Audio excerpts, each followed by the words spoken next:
Bismillahirrahmanirrahim. Assalamualaikum warahmatullahi wabarakatuh. Alhamdulillah wassalatu wassalamu ala Rasulillah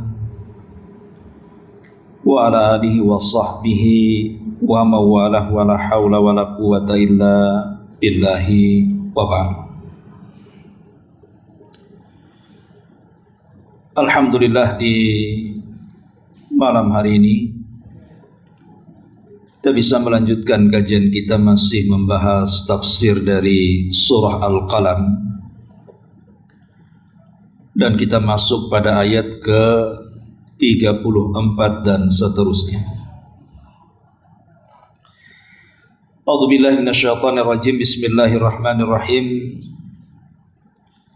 Inna lil muttaqina inda rabbihim jannatin na'im. Afa naj'alul muslimina kal mujrimin. Ma lakum kaifa tahkumun. Am lakum kitabun fihi tadrusun. Anna lakum fihi lama takhayyarun. Am lakum aymanun alayna balighatun ila yaumil qiyamah. Inna lakum lama tahkumun. Salhum ayyuhum bidzalika za'im. Am lahum syuraka'u falyatu bi syurakaihim in kanu sadiqin. Sungguh bagi orang-orang yang bertakwa telah disediakan surga yang penuh kenikmatan di sisi Rabbnya. Apakah patut kami memperlakukan orang-orang Islam itu seperti orang-orang yang berdosa? Maksudnya orang-orang kafir. Mengapa kamu berbuat demikian? Bagaimana kamu mengambil keputusan itu? Atau apakah kamu mempunyai kitab yang diturunkan Allah yang kamu pelajari? Sesungguhnya kamu dapat memilih apa saja yang ada di dalamnya. Atau apakah kalian memperoleh janji-janji yang diperkuat dengan sumpah dari kami, yang tetap berlaku sampai hari kiamat, bahwa kamu dapat mengambil keputusan sekehendak? Tanyakanlah kepada mereka, siapakah di antara mereka yang bertanggung jawab terhadap keputusan yang diambil itu?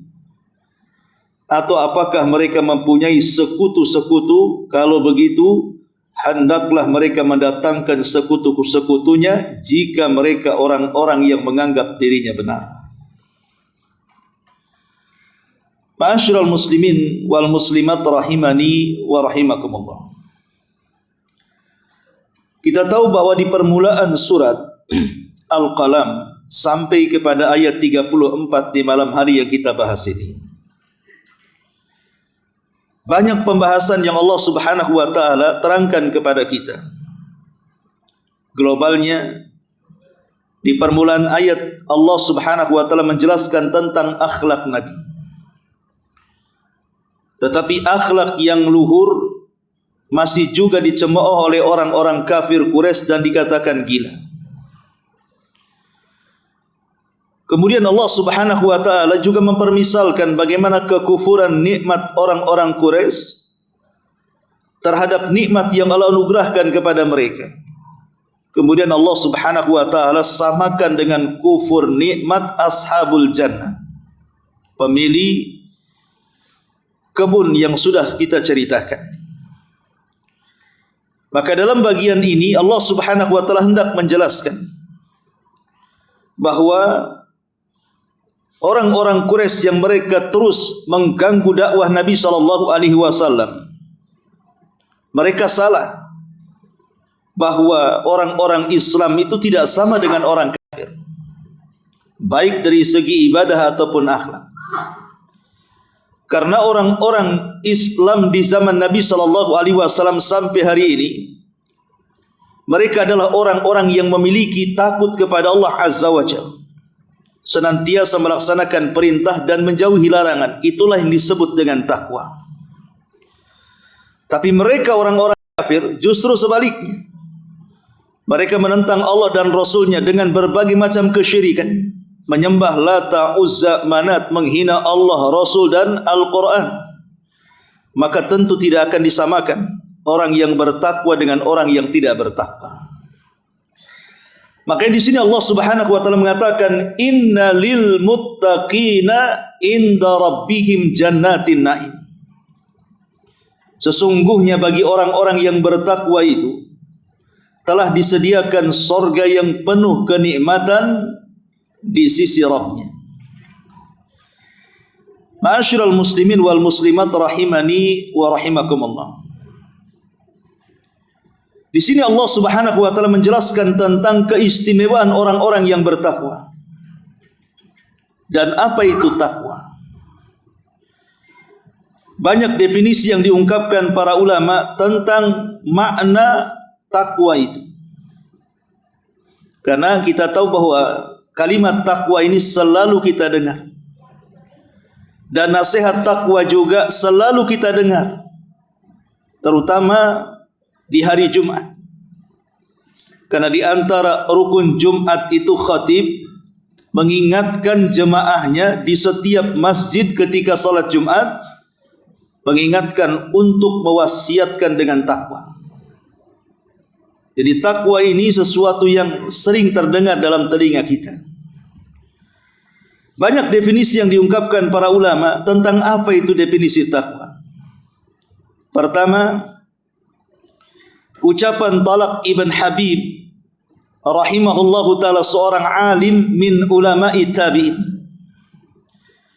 di mana beliau mengatakan, idza waqa'atil fitnatu fa'atfi'uha bittaqwa.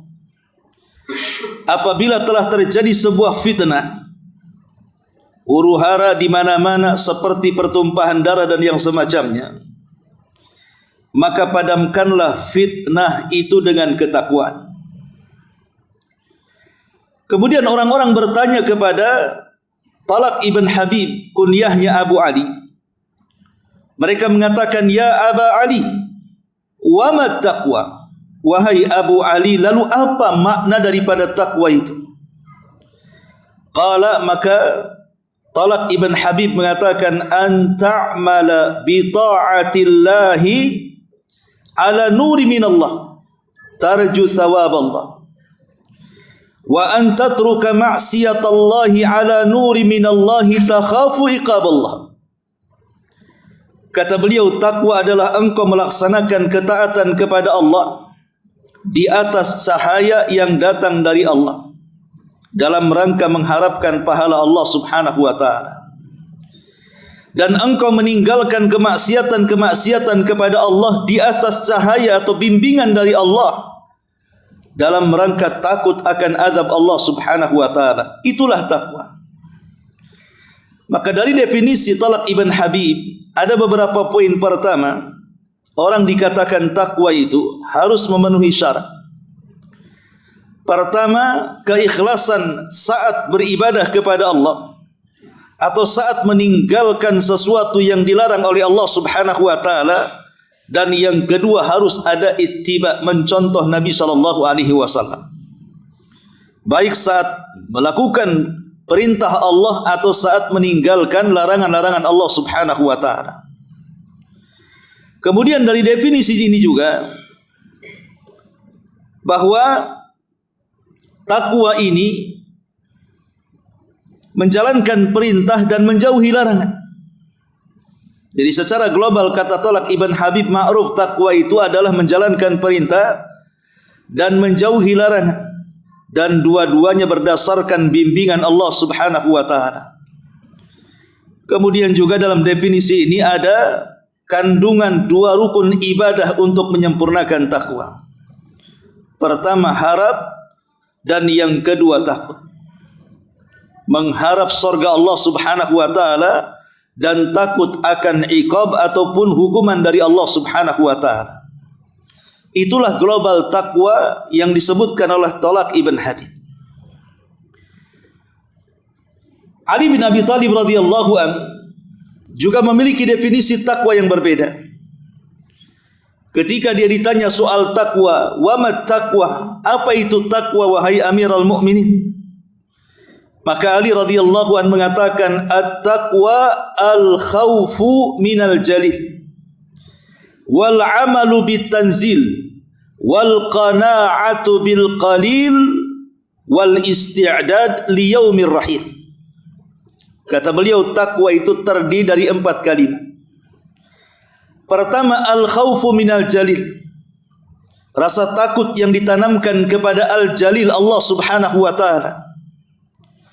Yang kedua, al-amalu bitanzil, berusaha melaksanakan apapun yang diturunkan oleh Allah subhanahu wa ta'ala, baik melaksanakan perintah ataupun menjauhi larangan yang diambil daripada Al-Quran dan sunnah Nabi sallallahu alaihi wasallam.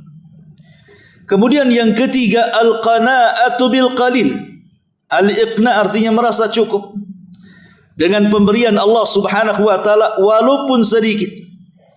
Dia tidak mengeluh dan tetap bersyukur kepada Allah subhanahu wa ta'ala. Dan yang keempat, al-isti'dad li yaumir rahim, mempersiapkan diri untuk hidup setelah kematian. Itulah takwa, kata Ali bin Abi Thalib radhiyallahu an, menanamkan takut kepada Allah, berusaha menjalankan perintah dan larangan yang tercantum di dalam Al-Quran dan sunnah Nabi sallallahu alaihi wasallam. Kemudian yang ketiga, berusaha bersyukur, qanaah, apapun yang Allah subhanahu wa ta'ala gariskan dari hidup kita, kita katakan alhamdulillah ala kulli hal. Alhamdulillah bi ni'matihi tatimmu shalihat. Dan yang terakhir, mempersiapkan diri untuk setelah kematian kita. Umar bin Abdul Aziz rahimahullahu ta'ala juga mendefinisikan apa itu takwa. Kata beliau, laisa taqwallahi bi siyamin nahari wala bi qiyamil laili walakin taqwallahi tarku ma harramallahu wa ada'u ma aftaradallahu. Kata Umar bin Abdul Aziz rahimahullahu ta'ala, takwa adalah, beliau mengatakan, bukanlah sebuah takwa, bukanlah ketakwaan kepada Allah subhanahu wa ta'ala itu dengan memperbanyak puasa di siang hari. Bukan pula ketakwaan itu karena rajin salat malam di malam hari. Akan tetapi takwa itu seseorang mampu meninggalkan yang Allah haramkan dan melaksanakan yang Allah wajibkan. Itulah takwa. Ketika kita mampu melaksanakan kewajiban-kewajiban Allah subhanahu wa ta'ala dan meninggalkan yang diharamkan Allah subhanahu wa ta'ala, itulah takwa. Karena belum tentu orang yang salat malam, yang tidak pernah meninggalkan qiyamul lail, atau belum tentu orang yang tidak pernah meninggalkan siyamun nahar, mereka lolos dari maksiat kepada Allah azza wa jalla. Sehingga takwa itu berkaitan dengan melaksanakan perintah dan menjauhi larangan.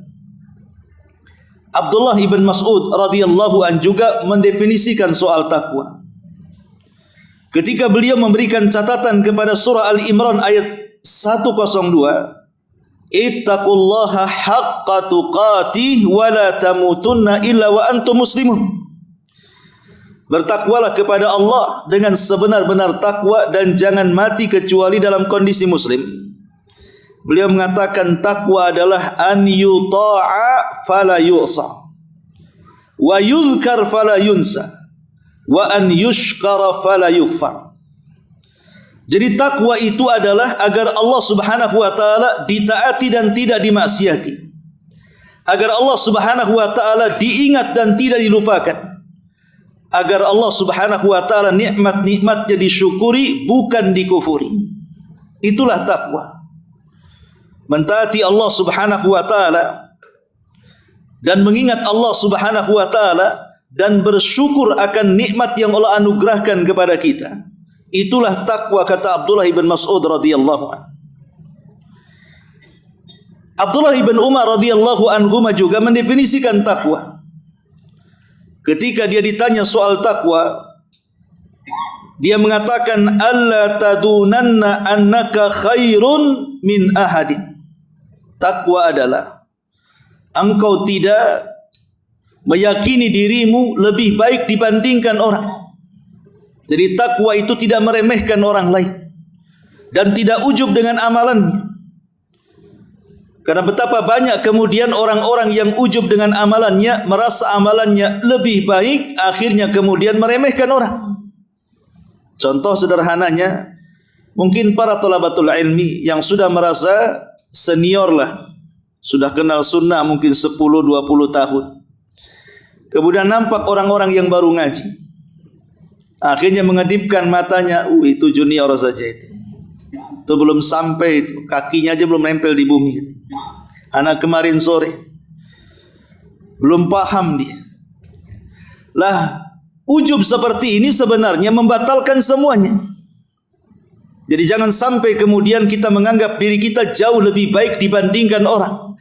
Ketika kita tidak menganggap diri kita lebih baik dibandingkan orang, kata Abdullah ibn Umar radhiyallahu anhuma, itulah takwa. Dan banyak lagi definisi takwa yang disebutkan oleh para ulama. Atau contoh yang lain perkataan Aun ibn Abdillah rahimahullahu ta'ala, dia mengatakan tamamut taqwa an tabtaghiya ilma ma lam ta'lam ila ma 'alimta minha.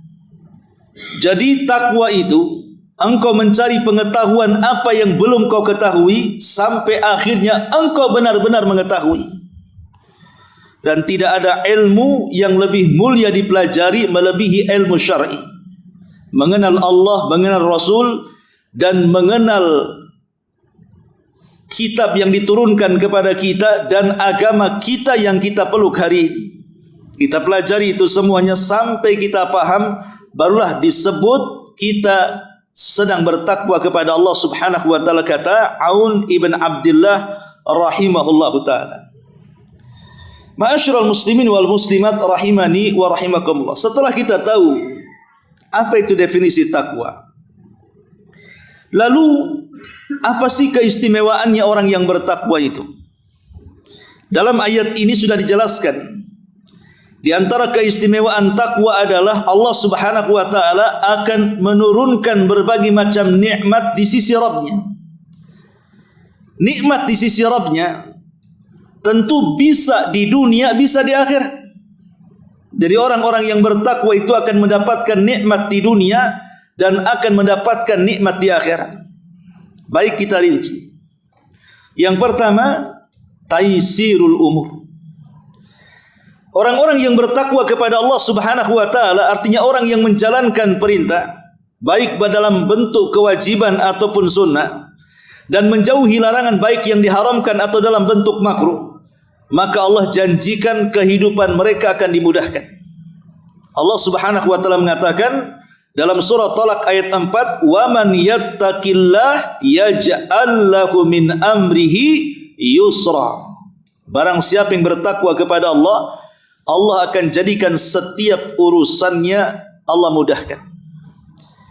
Kenapa setiap urusan orang yang bertakwa itu Allah mudahkan? Karena Allah ikut campur dalam menyelesaikan masalahnya. Makanya sering saya katakan, sebesar apapun masalah, kalau Allah Subhanahu wa taala ikut campur menyelesaikannya, pasti teruraikan masalah itu, bahkan terselesaikan. Tapi sekecil apapun masalah, kalau Allah tidak ikut campur, maka selamanya tidak akan tahu jalan keluar dan tidak tahu cara menyelesaikannya.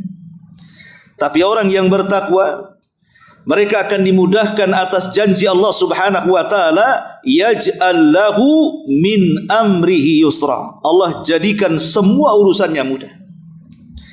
Kemudian yang kedua, an-najatu minasyada'id.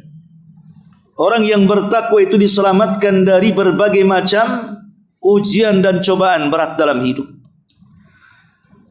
Allah Subhanahu wa taala mengatakan dalam surah Talaq ayat 2-nya, "Wa man yattaqillaha yaj'al lahu makhraja wa yarzuqhu min haitsu la yahtasib." Barang siapa yang bertakwa kepada Allah Subhanahu wa taala, maka Allah akan jadikan setiap urusannya jalan keluar. Artinya setiap kesulitan hidupnya Allah carikan jalan keluarnya.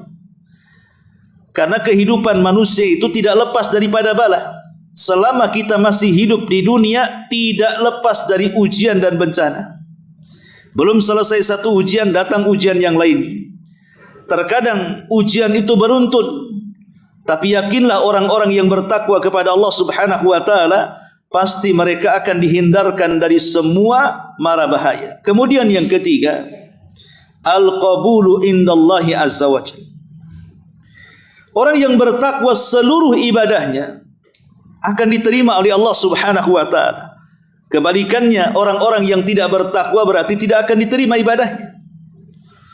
Makanya Allah Subhanahu wa taala berfirman dalam surah Al-Maidah ayat 27, "Innama yataqabbalullahu minal muttaqin." Sesungguhnya Allah hanya menerima amalan-amalan dari orang-orang yang bertakwa. Ayat ini berkenaan dengan kisah Qabil dan Habil. Ketika Qabil berkurban, begitu juga Habil berkurban. Tapi Allah Subhanahu wa taala hanya menerima kurbannya Habil dan menolak kurbannya Qabil. Kenapa demikian? Karena kurbannya Habil di atas ketakwaan, adapun kurbannya Qabil tidak di atas ketakwaan. Makanya kemudian Habil menasihati saudaranya dan mengatakan, innama yataqabbalullahu minal muttaqin. Setelah korbannya diterima Allah, maka dia menasihati Qabil dan mengatakan, innama yataqabbalullahu minal muttaqin. Sesungguhnya Allah hanya menerima amalan dari orang-orang yang bertakwa. Sampai-sampai satu ulama mengatakan, kalau aku tahu satu sujudku diterima oleh Allah Subhanahu wa taala, itu sudah cukup dan saya siap untuk meninggalkan dunia. Kalau seandainya satu sujudku saja diterima oleh Allah, tahu saya diterima oleh Allah, maka itu sudah cukup bagiku dan saya siap menghadapi kematian. Kenapa? Karena tanda diterima amal itu adalah bentuk takwa. Berarti dia mati di atas ketakwaan. Tapi masalahnya kan kita tidak tahu apakah amalan kita diterima atau tidak. Kita hanya berharap amalan kita diterima semuanya. Ma'asyiral muslimin wal muslimat rahimani wa rahimakumullah. Kemudian yang keempat, al-karamatu war rif'ah. Orang yang bertakwa akan mendapatkan kemuliaan tinggi di tengah-tengah manusia. Inilah kaidah Islam. Bahwa Islam memandang manusia itu bukan dari kekayaan, juga bukan dari pangkat jabatan atau kepemimpinan, atau bukan dari popularitas seperti para artis dan selebritis. Tidak, kemuliaan dalam Islam itu tidak itu. Karena Islam juga di satu sisi mengajarkan keserataan. Artinya setara satu dengan yang lain. Mau anda si kaya, mau anda si miskin, kalau sudah masuk masjid tidak dipandang lagi. Siapa yang mendapatkan saf pertama, disitulah dia berdiri. Ketika anda haji, mau anda orang kaya, orang miskin, kalau sudah masuk manasik haji, semua pakaian sama, ihram semuanya. Berbaju putih dan berharga yang sangat murah. Ketika anda masuk di bulan Ramadan, mau anda kaya atau miskin, tetap anda harus lapar. Dan waktunya juga sama, mulai dari terbit fajar sampai terbenam matahari. Artinya Islam itu mengajarkan kesetaraan. Tetapi di sisi lain, Islam juga mengajarkan bahwa ada manusia-manusia yang dimuliakan dibandingkan yang lainnya. Dan itu dinilai bukan karena harta, jabatan, pangkat, kepemimpinan, popularitas dan yang semacamnya, tetapi ditentukan dengan ketakwaannya kepada Allah Subhanahu wa taala. Makanya Allah mengatakan dalam surah Al-Hujurat ayat 13, "Inna akramakum indallahi atqakum."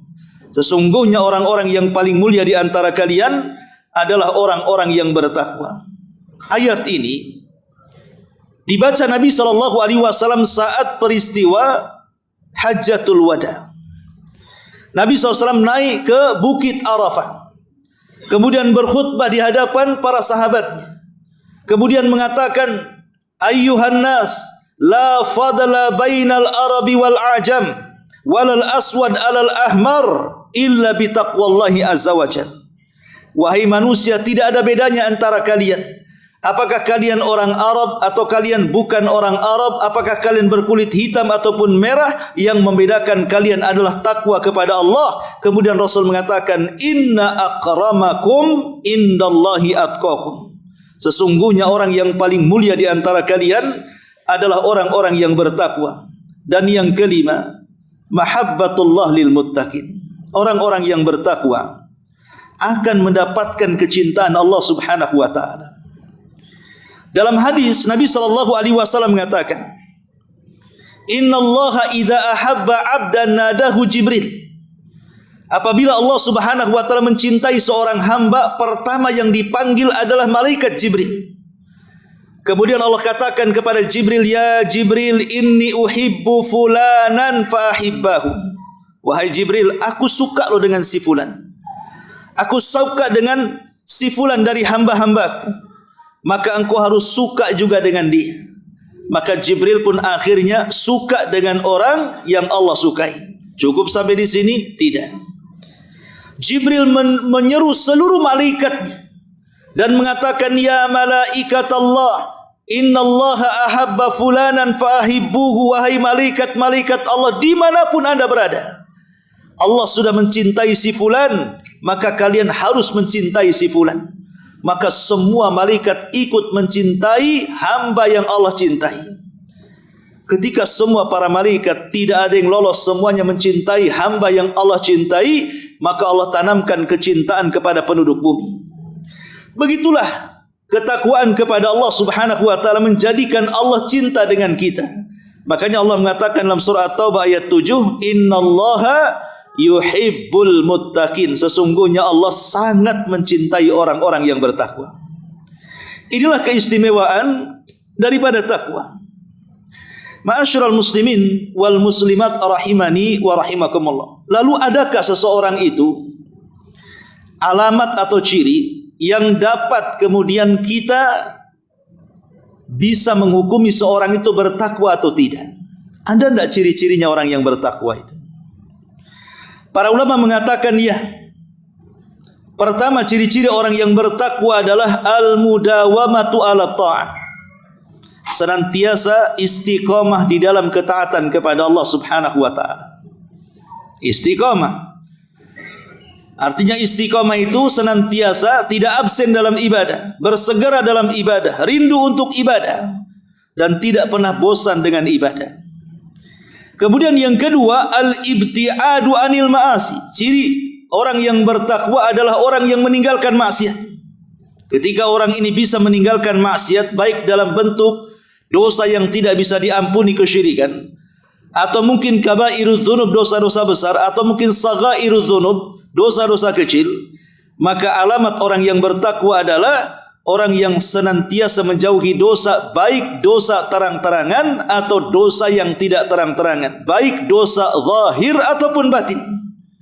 Makanya Allah mengatakan, Rasulullah SAW dalam hadis Tirmidzi mengatakan, ittaqillaha haitsu ma kunta. Bertakwalah kalian kepada Allah. Artinya jauhi kemaksiatan kepada Allah di mana saja engkau berada, baik di keramaian atau saat kesendirian. Kemudian yang ketiga, ciri orang yang bertakwa adalah husnut ta'amul ma'anas. Muamalahnya baik dengan manusia. Akhlaknya nampak di hadapan manusia. Tidak pernah menyakiti orang, tidak pernah menyinggung orang, senantiasa tersenyum, ucapannya santun, dan begitu seterusnya. Kemudian yang keempat, al-isti'dad liyaumil qiyamah. Ciri orang yang bertakwa adalah senantiasa mengumpulkan perbekalan untuk kelak terjadinya hari kiamat atau kehidupan setelah kematian. Maka dia senantiasa semangat untuk mencari bekal. Sebagaimana seseorang yang bekerja semangat untuk mencari uang dan menabungnya, hanya untuk urusan dunia, membangun rumah, membeli kendaraan, membeli tanah, dan begitu seterusnya, atau menyiapkan harta warisan bagi keturunannya, maka seharusnya mempersiapkan diri untuk setelah kematian harus lebih diprioritaskan dibandingkan hanya sekedar dunia. Karena dunia ini fana, ada batas waktunya, dan akhirat itu kekal, tidak ada batas waktunya.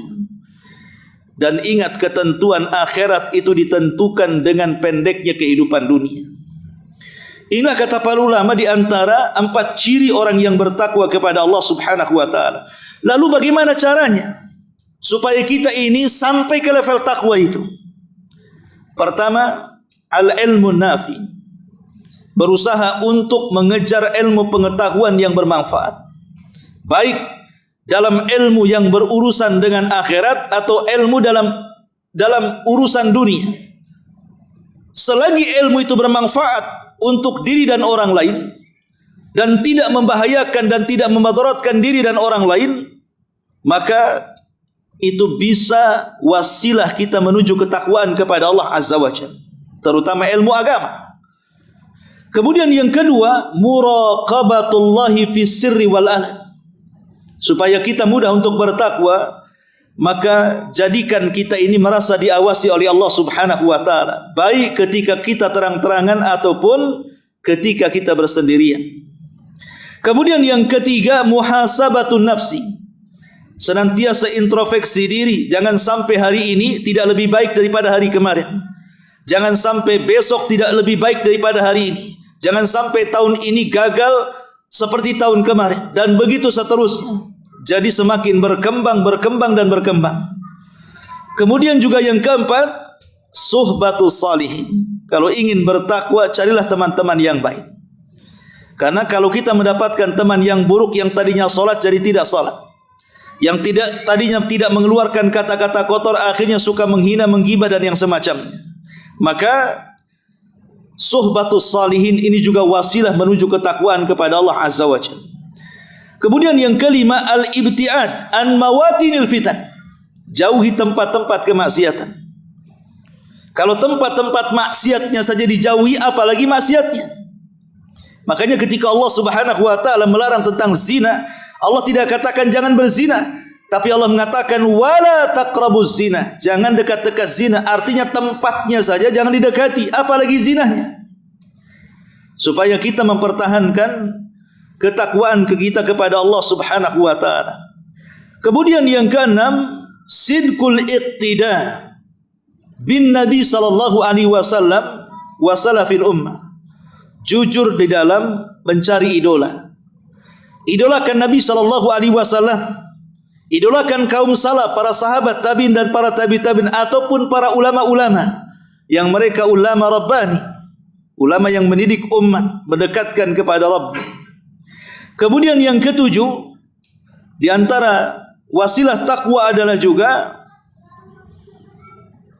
qiraatul Quran ma'at tadabburi wal i'tibari wal amal. Berusaha membaca Al-Quran, bukan hanya sekedar membaca Quran, ya seperti malam ini kita menjelaskan tafsirnya, dan juga tadabbur, merenungkan isinya. Makanya ada istilah fahmul hudud khairun min fahmil huruf.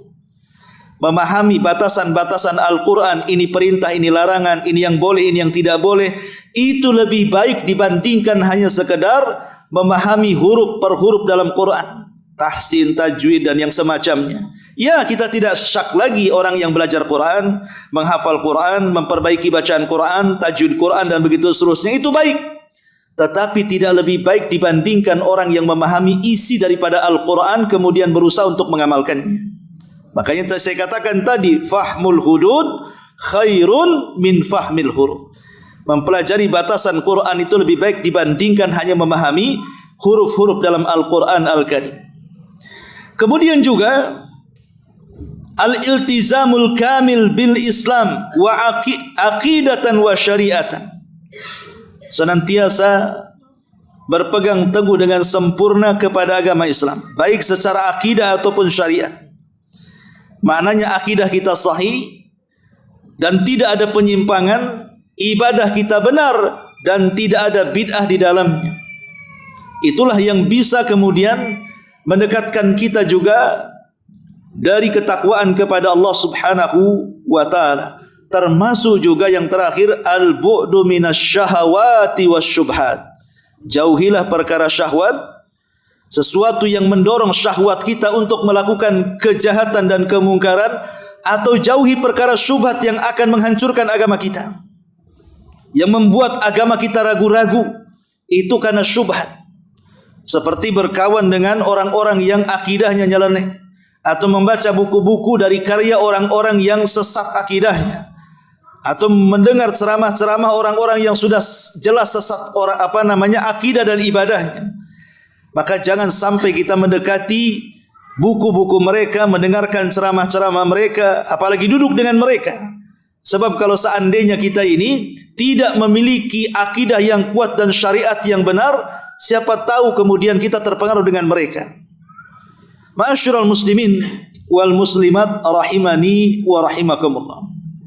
Itulah di antara sedikit pengetahuan tentang takwa. Di sini Allah mengatakan innalil muttaqin, sesungguhnya orang-orang yang bertakwa itu inda rabbihim jannatin na'im. Mereka telah disediakan sorga yang penuh kenikmatan di dalamnya. Na'im itu diambil dari kata fa'il. Fa'ilun na'imun. Kalau antum belajar saraf, ya. Na'im itu diambil dari kata fa'il. Dan waznul fa'il, wazan fa'ilun itu yadullu ala daimumah. Memiliki arti di dalamnya kenikmatan yang tidak terputus. Sesuatu yang tidak terputus itu disebut fa'il dalam bahasa Arab. Maka ketika na'im artinya nikmat, berarti karena ikut wazan fa'il berarti nikmat yang tidak terputus. Jadi kalau orang sudah masuk surga, itu nikmatnya tidak akan terputus. Dunia ini ada batasan nikmatnya. Secantik-cantiknya orang cantik, ya mungkin di masanya. Kalau usia 70-80 tahun, mungkin setan pun tidak tertarik sama dia. Artinya bahwa dunia ini ada batasnya.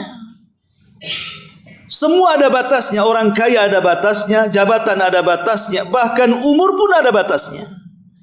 Tapi di akhirat tidak ada batasnya. Bahkan akhirat itu kenikmatannya yazdad wa yazdad, bertambah dan bertambah. Makanya di sorga itu ada yang disebut dengan sukul jannah, pasar sorga. Setiap hari Jumat di dunia dan di sorga disebut yaumul mazid. Kaum muslimin keluar ke pasar-pasar sorga untuk berjualan. Tidak, di sorga tidak ada orang jualan. Tidak ada yang membeli, tidak ada yang menjual. Semua sudah jahit, semua sudah ada. Yang kita hajatkan ada. Mau minum apa saja ada. Mau makan apa saja ada. Mau beli pakaian apa saja ada. Tinggal pakai saja. Untuk apa pasar ini kemudian didirikan di sorga? Untuk nostalgia, di mana kawan-kawan kita selama di dunia itu bisa berkumpul di pasar itu. Antum yang kemudian satu pengajian di sini rindu, karena kan ketika kita di sorga kita diingatkan dengan dunia. Semua nostalgia di dunia semenjak antum kecil sampai antum mati, antum akan ingat siapa kawan, siapa lawan, siapa yang baik, siapa yang jahat, semua akan tahu. Dan ketika kita masuk surga, kita bisa berjumpa dengan mereka. Di mana jumpanya? Ya di pasar itu. Sama dengan di dunia, kalau antum berjumpa pasti di warung kopi kan gitu. Beda dengan akhwat, pasti di rumah ngerumpi. Kalau laki-laki pasti cari warung kopi. Ya. Paham Allah itu dengan kenikmatan, karena kenikmatan dunia dengan kenikmatan surga itu sama. Yang beda itu rasa. Makanya Abdullah bin Abbas radhiyallahu anhu mengatakan antara surga dan neraka itu kesamaannya hanya di nama. Tetapi perbedaannya ada di rasa. Bentuk pisang sama tidak dibedakan. Bentuk apel sama tidak dibedakan. Bentuk anggur, bentuk apapun tidak ada yang berbeda di surga itu. Tetapi yang beda hanya rasanya. Rasanya tidak bisa dibayangkan. Tidak pernah dilihat, tidak pernah didengar. Saking nikmatnya. Lah orang-orang yang masuk ke dalam pasar itu, ketika mereka hendak pulang, Allah subhanahu wa ta'ala hempaskan ke badan dan muka mereka angin yang berdebu. Kemudian angin yang berdebu setelah menghempas badan kita, maka kita ini semakin ganteng, semakin cantik, semakin kuat, semakin sehat, semakin wah pokoknya.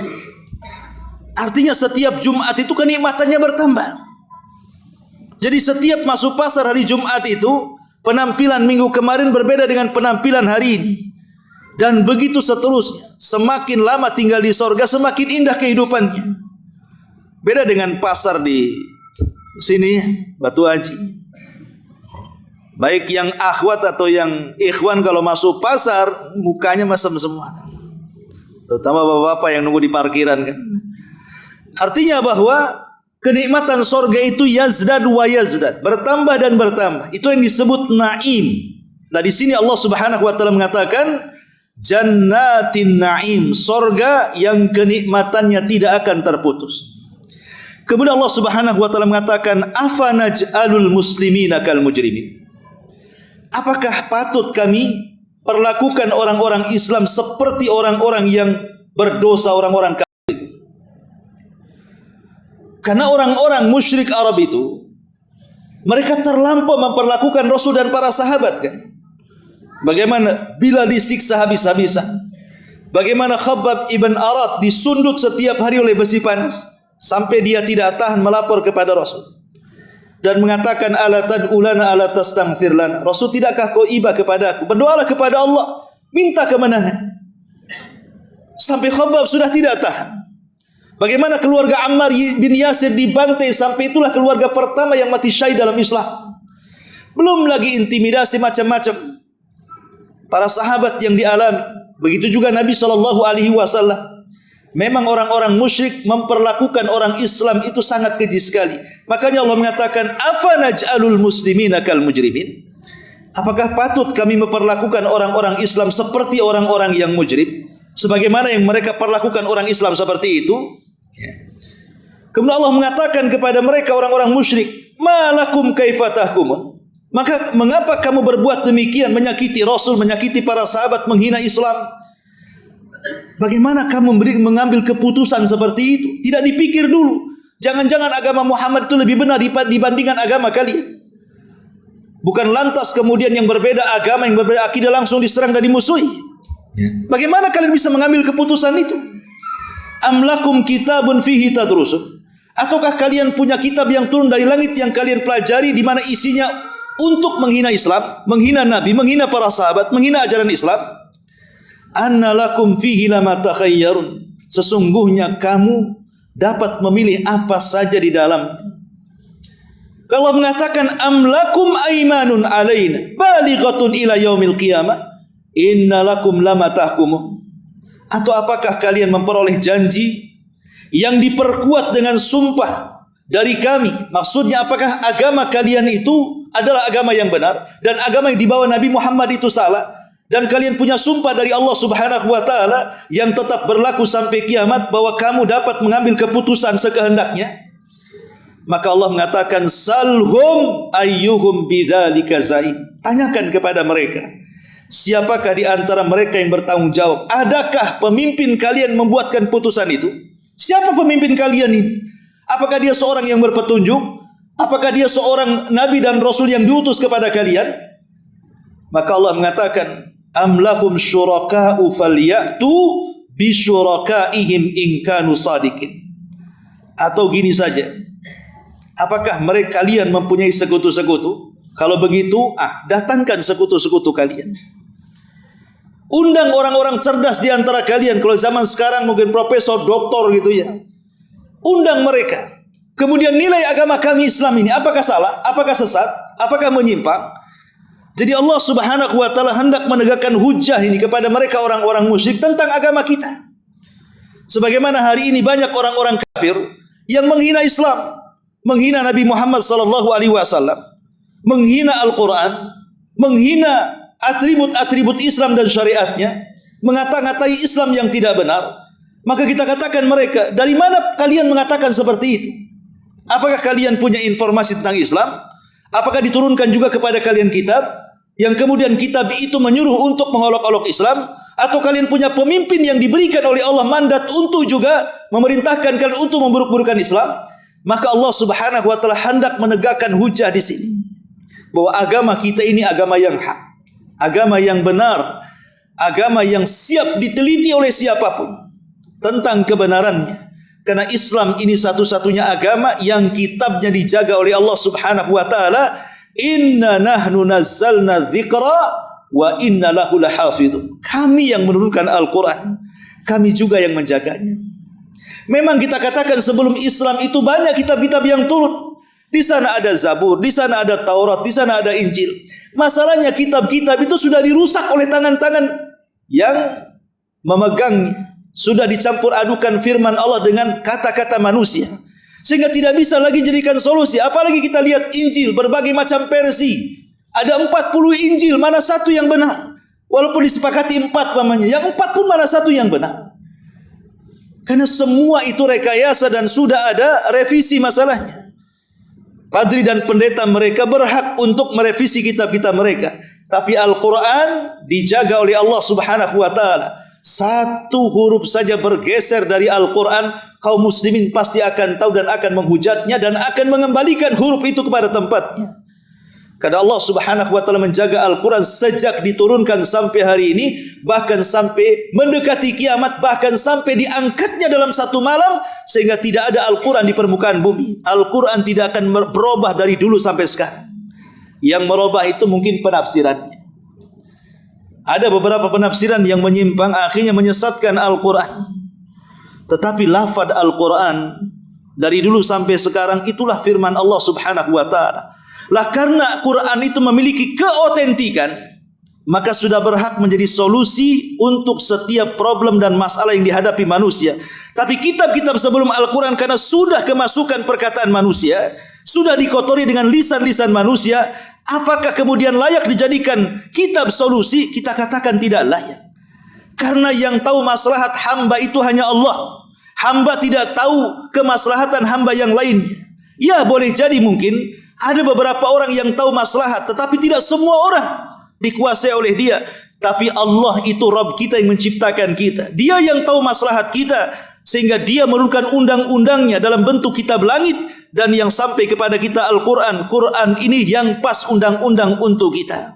Tapi kalau sudah dicampur adukan dengan firman manusia, sudah tidak layak lagi menjadi solusi bagi umat manusia. Ma'asyiral muslimin wal muslimat rahimakumullah. Maka sekali lagi surah Al-Qalam 36 sampai 41 ini adalah Allah hendak menegakkan hujah kepada kita tentang agama kita yang kita perlu, dengan membuat semacam pertanyaan yang disebut dalam bahasa usul istifham al-inkari. Pertanyaan yang tak perlu dijawab karena jelas jawabannya. Jadi ketika Allah mengatakan di sini umpamanya, afa naj'alul muslimina kal mujrimin? Apakah sama orang Islam dengan orang kafir? Ya jawabannya jelas tidak sama, enggak perlu dijawab. Ya. Kemudian malakum kaifa tahkumun? Am lakum kitabun fihi tadrusun? Mengapa kamu berbuat demikian? Bagaimana kamu mengambil keputusan? Apakah kamu punya kitab yang diturunkan Allah yang kalian pelajari? Ya jelas-jelas mereka tidak ada kitab. Orang-orang musyrik tidak punya kitab. Mereka melakukan apa yang mereka lakukan sesuai dengan apa yang dilakukan bapak-bapak moyang mereka.